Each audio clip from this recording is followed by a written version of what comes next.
సాయి గారు, thank you so much. And ఇప్పుడు ఈ ట్రైలర్ ఈవెంట్కి చీఫ్ గెస్ట్గా విచ్చేసినటువంటి లెజెండరీ రైటర్ విజేంద్ర ప్రసాద్ గారిని మాట్లాడవలసిందిగా రిక్వెస్ట్ చేస్తున్నాం. హాయ్, గుడ్ ఈవినింగ్ అండి. ఈ సినిమాలో హీరో ఆనంద్ గురించి మాట్లాడాలనుకున్నాను. దానికన్నా ముందు ఆనంద్ ఫ్యాన్స్ గురించి మాట్లాడతాను.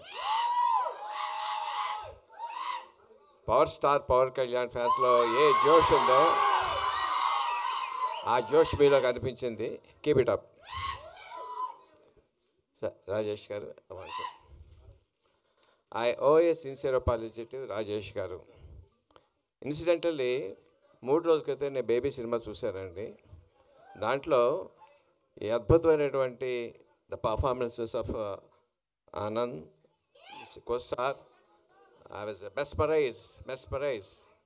ఏం అద్భుతంగా స్క్రిప్ట్ రాశారో, ఏం అద్భుతంగా పర్ఫార్మెన్స్ తీసుకున్నారో. I sincerely owe my apology, appreciation. God bless you.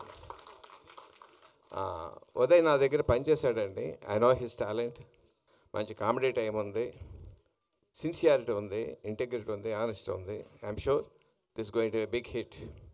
And my sincere కోస్టార్స్కి, మీ అందరికీ కూడా మై సిన్సియర్ గుడ్ విషెస్.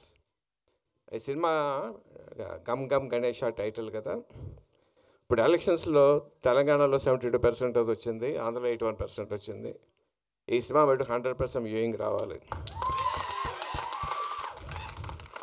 ఇప్పుడే వస్తుంటే బయట గణేష్ నా చెవిలో చెప్పాడు, ఏదైనా సరే గణేష్ పూజ చేయకుండా ఉంటే చేస్తే వాళ్ళకి ఎదురు తగులుద్ది.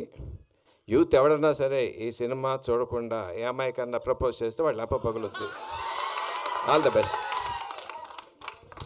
Thank you sir, thank you so much. That was a crazy speech.